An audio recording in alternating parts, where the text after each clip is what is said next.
Bien, entramos a la parte final de esta interesante conversación, porque yo estoy seguro que vamos a contar con la presencia de nuestro distinguido amigo, el doctor Olivo Rodríguez Huertas, en otras comparecencias más. Nuestro público va a disfrutar de los conocimientos que nos puede ofrecer nuestro invitado.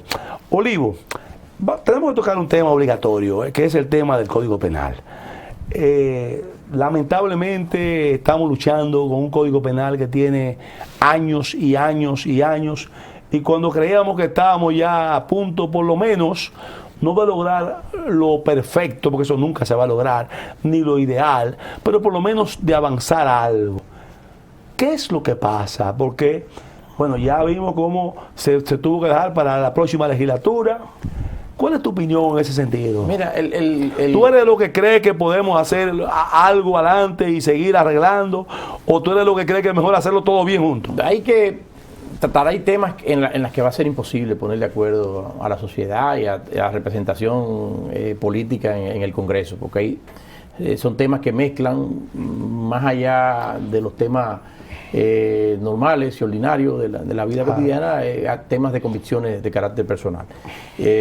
Una de las manifestaciones que han impedido que desde principios, desde el año, creo que el 2005, 2006, que se aprobó el primer código que observó Leonel Fernández, luego Danilo Medina observó en 2 ocasiones el Código Penal, han estado relacionados esencialmente con el tema de las causales de la no imputabilidad penal en determinadas circunstancias, claro, en materia de interrupción del embarazo.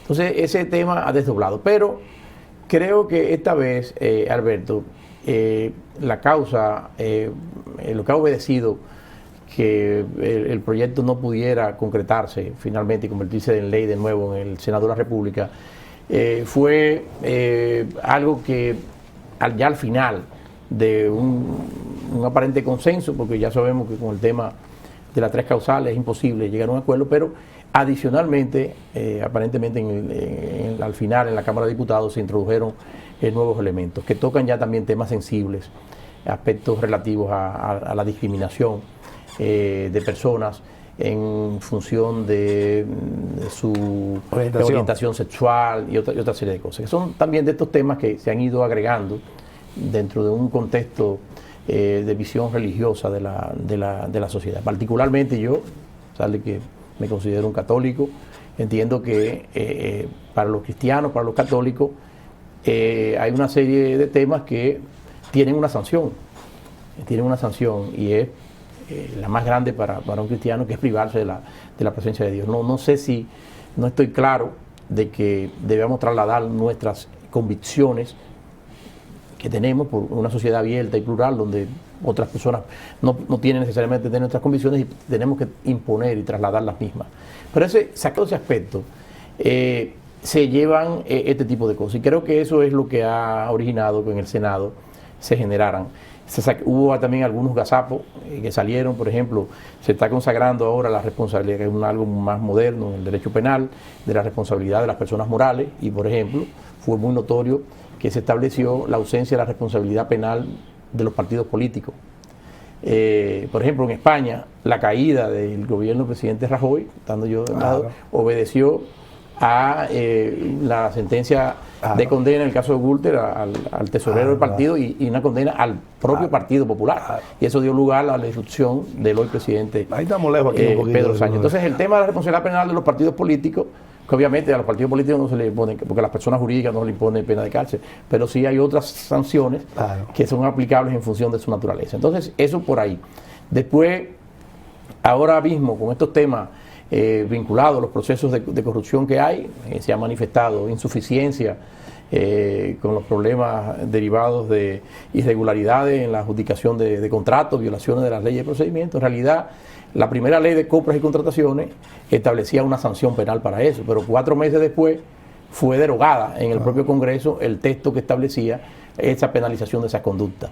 Entonces, en el código, en el Código Penal se están recogiendo, se están incorporando esas conductas, porque es muy importante, porque si tú te pones a ver, gran parte de la erogación de los fondos públicos vienen a través de los sistemas de contratación pública. Entonces, sería la única forma de tener un muro de contención. Habría que mejorar. Penalizar esa parte. Yo pienso que esta experiencia reciente, en primer lugar, creo que un código que en esas condiciones ya había sido observado por dos presidentes, como Leonel Fernández, como Danilo Medina, o sea, era una insensatez enviarle al presidente Abinader, ponerle esa carga de presión para que pudiera generar una tercera observación o generarle un conflicto, incluso en parte de lo que fue su base de apoyo político para llegar al poder. Entonces pienso que partiendo de esa experiencia hay conciencia en el Congreso de que miren, nos vamos a sentar ahora a mejorar todos esos puntos hasta donde sea posible. Habrán algunos que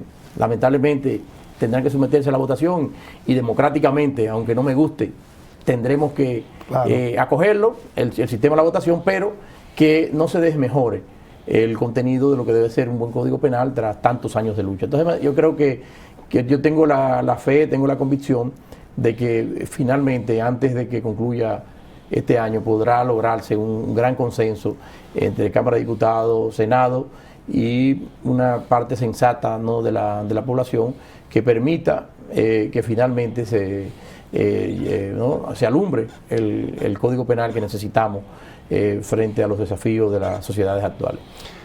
Olivo, tú mencionaste un caso que lógicamente, sin dudas, es el caso de mayor impacto, yo diría, en la historia reciente en materia de conocimiento de actos de corrupción, que es el famoso caso de Brecht.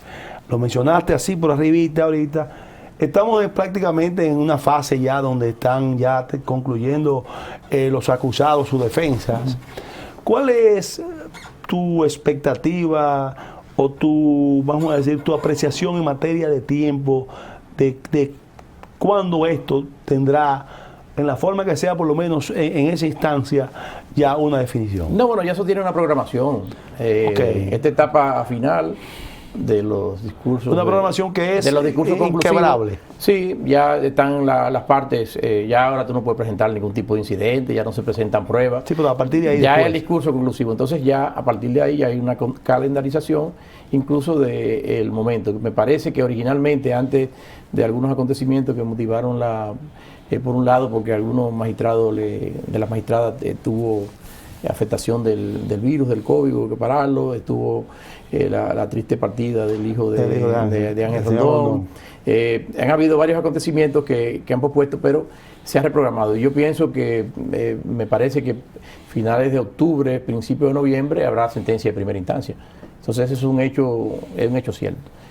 Desde luego, todavía después de ahí queda un amplio campo, viene la apelación. Después la primera instancia. Viene el recurso de casación. Wow. Y ahí habrán temas, ¿no? Y todavía, eventualmente, o sea, como se han argumentado tantos vicios de inconstitucionalidad en el proceso, eventualmente pudiera llegar el caso al Tribunal Constitucional. Wow. Pero, primera instancia, es indudable que finales de octubre, principios de noviembre, aparentemente ya habrá una decisión. Ok. Entonces, Olivo, nosotros estamos viendo, además de ese caso, varios casos que se han estado conociendo que hay que reconocer que han estremecido a la sociedad. No podemos negarlo eso. Yo no recuerdo, salvo quizás aquel caso famoso de un expresidente nuestro hace tantos años, que se hayan conocido casos de los niveles que hoy en día se están conociendo. ¿Cuál es tu opinión, Olivo, en relación a algo que siempre ha sido materia de discusión, con lo que tiene que ver con las medidas de coerción? Porque uno, por un lado, uno oye, yo no soy abogado, yo me manejo en el área financiera y economía, uno oye que si una persona presenta los arraigos correspondientes, las garantías, pero cuando estamos hablando de unos montos tan espectaculares, ¿de qué manera tú puedes presentar? Digo, yo no sé, ¿cuál es real efectivamente la esencia de que se dé o no se dé un tipo de medida de coerción? Mira, yo creo que las cosas hay que mirarlas también en contexto. Yo estoy hablando con alguien que no sabe de esto. Claro, por los motivos que yo expresé en otra parte del programa, te dije que una quizás de los errores del Partido de la Liberación Dominicana fue que no hubo ningún tipo de proceso. Entonces, en parte de las expectativas sociales era la necesidad, pero obviamente la justicia ni nada debe ser un circo, ni la investigación penal tampoco, mucho menos. Cuando se trata de afectar el nombre de la persona, su libertad y sus bienes, es decir, los elementos más preciados. Estamos en un sistema que se supone exacto, que la gente es inocente hasta que se declare culpable. Los elementos más preciados. Entonces, el sistema como está diseñado hoy día es que quien juega un rol activo es el Ministerio Público.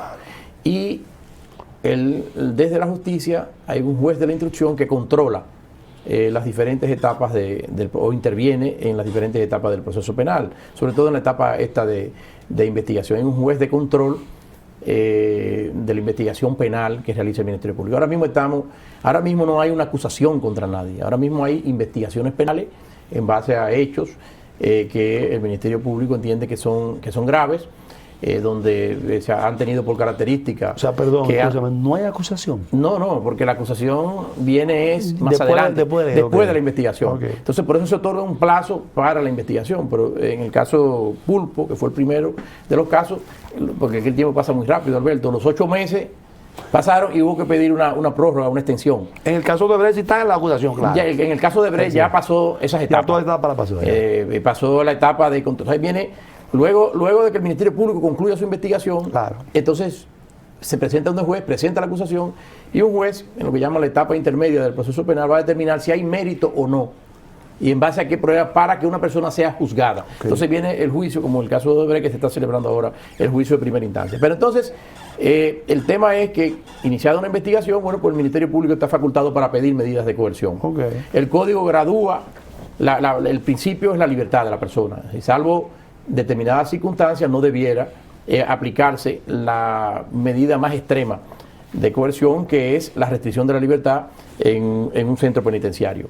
En estos casos, el Ministerio Público hace uso de la gravedad de los daños que genera, no solamente desde el punto de vista cuantitativo, sino desde el punto de vista de la moral social, los hechos que se refieren a aspectos del patrimonio público. En algunas ocasiones ha invocado que la necesidad de que estén con esa medida extrema sobre la base de que pueden dificultar la investigación, obstruyendo, tratando de influir en posibles testigos, claro, tratando de destruir pruebas, etcétera. Y esos son motivos que tienen que ser planteados de manera concreta a un juez.